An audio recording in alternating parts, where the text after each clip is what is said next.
დონალდ ტრამპის მიერ ირანთან ომისთვის გამოყოფილი 6 კვირა უკვე დიდი ხანია გასულია, ხოლო აშშ-სა და ირანს შორის ომის ესკალაცია მხოლოდ ძლიერდება. სრულიად ჩაშლილი მოლაპარაკებების ფონზე და დონალდ ტრამპის განცხადებების შემდეგ, რომ ახლა აღარ არსებობს ვადები და ულტიმატუმები, პენტაგონში განაცხადეს, რომ აშშ-ს სამხედრო საზღვაო ძალების მე-13 დარტყმეთი ჯგუფი ავიამზით ჯორჯ ბუშის ხელმძღვანელობით ახლო აღმოსავლეთში 35 დღის განმავლობაში ჩავა. ამავე პერიოდში ბოლო დღეებში აშშ-ს სამხედრო საზღვაო ძალებმა აზიის წყლებში მინიმუმ 3 ნავთობის ტანკერი დააკავეს, რომლებიც ირანის დროშის ქვეშ მოძრაობდნენ, რაც მიუთითებს იმაზე, რომ კონფლიქტი მხოლოდ გეოგრაფიულად ფართოვდება. თუმცა ამასთანავე პენტაგონში მიანიშნეს, რომ ომი დიდხანს გაგრძელდება. იქ განაცხადეს, რომ არმუტის სრუტის ირანული ნაღმებისგან სრულად გაწმენდას შეიძლება მინიმუმ 6 თვე დასჭირდეს. ხოლო ირანმა უკვე დაიკვეხნა, რომ ქვეყნის ცენტრალურმა ბანკმა მიიღო პირველი გადარიცხვა SSR-დან.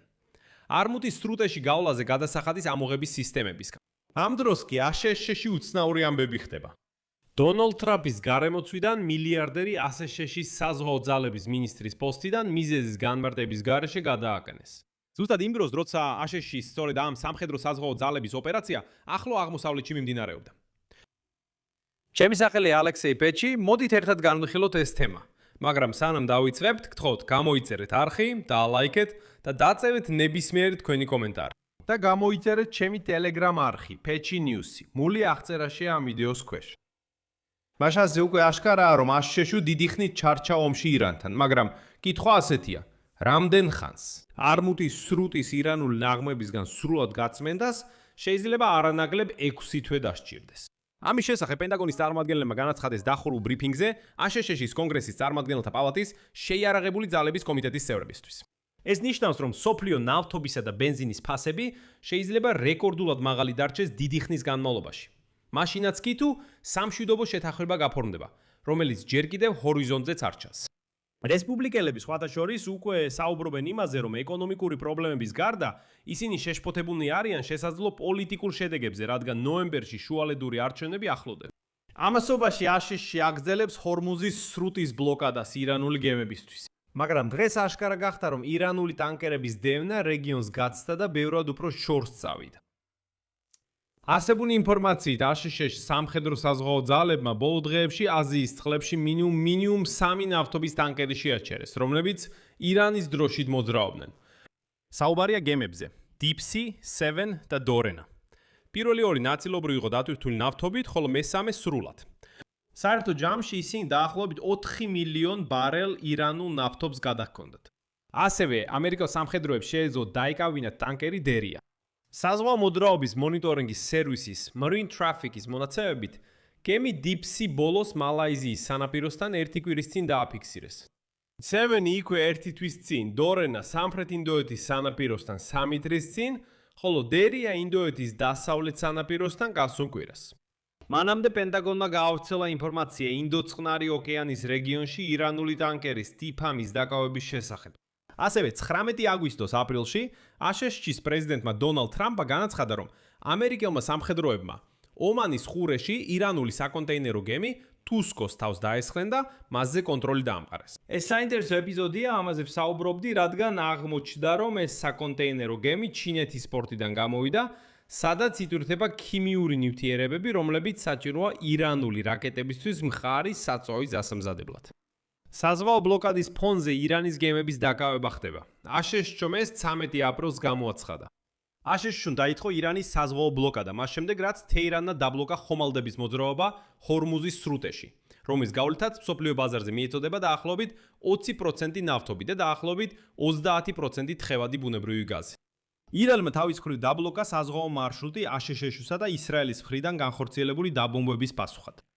მაგრამ მთელი პრობლემა აშშ-ისთვის ის არის, რომ ირანმა უკვე ოფიციალურად დაიწყო ჰორმუზის ბლოკადით ფულის გამომუშავება. ირანის პარლამენტის ვიცე-სპიკერმა ჰამიდ რეზა ჰაჯიბაბაიმ დღეს განაცხადა, რომ ირანის ცენტრალურმა ბანკმა მიიღო პირველი შემოსავალი არმუზის სრუტის გავლაზე გადასახადის ამოღების სისტემიდან. გახსენეთ, გასულ თვეში ირანის პარლამენტის უსაფრთხოების საკითხთა კომისიამ დაამტკიცა გეგმა, რომლის მიხედვითაც არმუზის სრუტეში გამავალი გემებიდან გადასახადი აიღებს.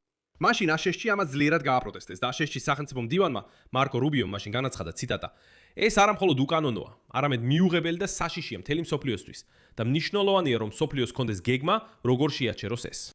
თუმცა საბოლოოდ თეირანი ადრე აცხადებდა, რომ ირანის სუვერენიტეტის აღიარება არმუზის სრუტეზე წარმოადგენს ომის დასრულების წინაპირობას. და ეხლა ირანის პარლამენტი და ეროვნული უსაფრთხოების უმაღლესი საბჭო განხილავენ გეგმას ამ წყლის გზაზე სრული კონტროლის დაწესების შესახებ. რადგან აშკარა გახდა, რომ ამით შეიძლება საკმაოდ კარგი შემოსავალი მიიღოს. პასუხად აშშ მხოლოდ ზრდის სამხედრო ყოფნას რეგიონში და გადადის სრულ ბლოკადაზე. აშშ-ის სამხედრო საზღვაო ძალების მესამე დართმეთი ჯგუფი ავიამზით ჯორჯ ბუშის ხელმძღვანელობით ახლო აღმოსავლეთში 25 დღის განმავლობაში ჩავა. ეხლა გემები მოძრაობენ აფრიკის სამხრეთ წვერის გარშემო მარშრუტებით.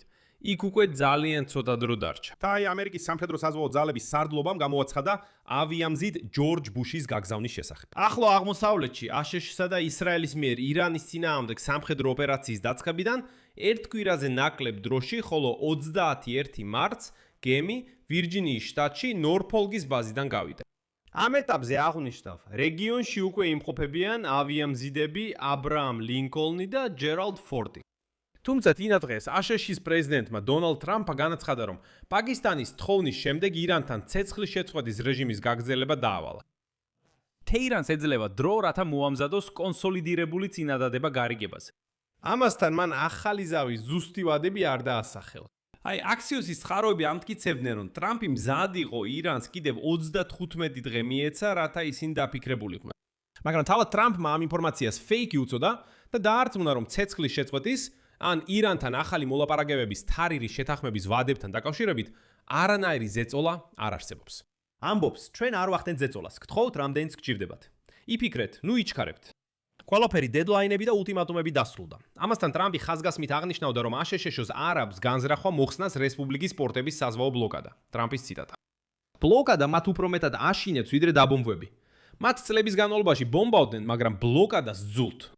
მაგრამ დონალდ ტრამპის ადმინისტრაციის შიგნით რაღაც მაინც ხდება და ეს მიუთითებს იმაზე, რომ ტრამპის ოპერაცია ირანის წინააღმდეგ გეგმის მიხედვით არ მიმდინარეობს.